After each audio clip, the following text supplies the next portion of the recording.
Trailer में हमें लगभग हर एक्टर को क्यों इतनी आसानी से दिखा दिया, क्यों मेकर्स ने इतनी आसानी से सब कुछ हमारे सामने खोलकर रख दिया,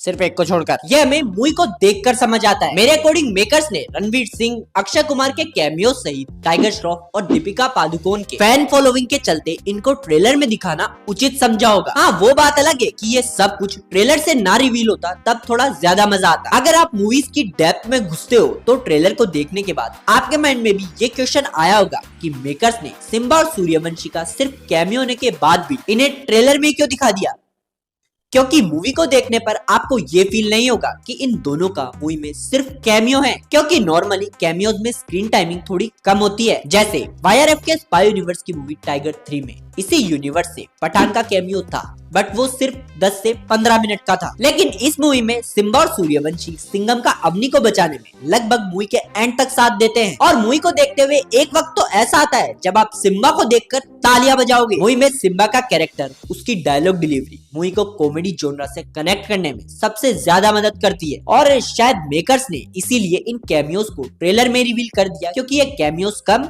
और लीड कैरेक्टर्स ज्यादा लगते हैं, स्पेशली सिम्बा जैसे सिंघम होता है। इनके अलावा दीपिका पादुकोण जिन्होंने मूवी में शक्ति शेट्टी और टाइगर श्रॉफ जिन्होंने मूवी में सत्या का कैरेक्टर प्ले किया है, ये दोनों ही मूवी में सिंघम के सच्चे भक्त होते हैं। लेकिन इन्हें उतने डायलॉग्स नहीं मिले, जिसकी वजह से ये मूवी में उतने हाईलाइट नहीं रहते। खासकर टाइगर श्रॉफ, जिनको मूवी में मोस्टली एक्शन सीन्स में ही देखते हैं, 1 मिनट रुके फिर से एक्शन। इन सब के अलावा मूवी में एक और कैमियो है जिसके बारे में हम वीडियो में आगे बात करेंगे, क्योंकि वो एक स्पॉइलर होगा। बट उससे पहले मैं आपको मूवी की स्टोरी बता देता हूँ। पूरी मूवी को हमें रामायण से कनेक्ट करते हुए दिखाया जाता है कि राम जी ये है, सीता जी ये है, और मूवी नहीं देखनी, सब कुछ यही जान लो। तो मूवी का रावण सिंघम से अपने किसी बदले की वजह से उसकी वाइफ अवनी का अपहरण कर लेता है और अपहरण करके उसे अपनी लंका मतलब श्रीलंका ले जाता है, जहाँ पर इस रावण की लंका होती है। अर्जुन कपूर के इस कैरेक्टर के बारे में मूवी की शुरुआत में तो हमें बहुत बड़ा चढ़ाकर बताया जाता है कि ये कोई साधारण गुंडा नहीं है,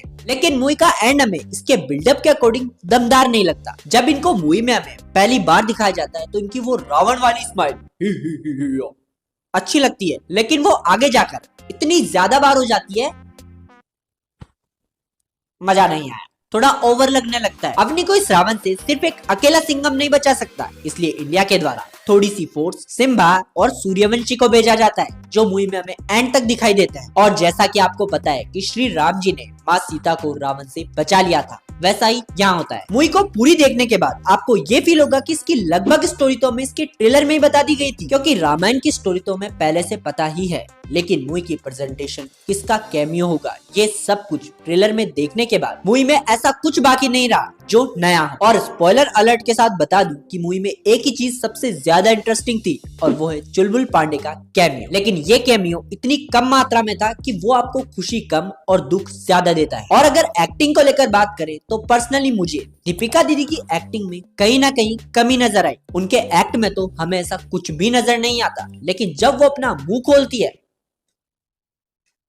बदबू नहीं, उनकी डायलॉग डिलीवरी से हमें ये लगता है कि वो इस टपोरी लैंग्वेज को बोलने की कोशिश कर रही है। एंड इन सबको साइड में रखकर अगर आप मुझसे ये पूछते हो कि मूवी मुझे कैसी लगी, तो मुझे ये मूवी ओके लगी, क्योंकि मूवी में कुछ बहुत नया नहीं था। वीएफएक्स की क्वालिटी भी बहुत ज्यादा अच्छी नहीं थी, लेकिन हाँ, काम चलाया जा सकता है। लेकिन आप इस मूवी से ये एक्सेप्ट मत करना कि आपको इसमें कुछ बहुत अलग देखने को मिलेगा। वही एक्शन, वही तोड़फोड़ और वही कॉमेडी, जो ऑब्वियसली एक एक्शन मूवी में तो होगा ही, जिसे आप अकेले भी और अपनी फैमिली के साथ भी बिना किसी डर के देख सकते हो। और जाते जाते मैं आपसे एक क्वेश्चन करता हूँ कि रोहित सर, आपने इस मूवी में सिंघम का वो पंजा क्यों नहीं दिखाया, सिंघम वाला है? आपने मूवी देखी तो आप कमेंट करके बताना।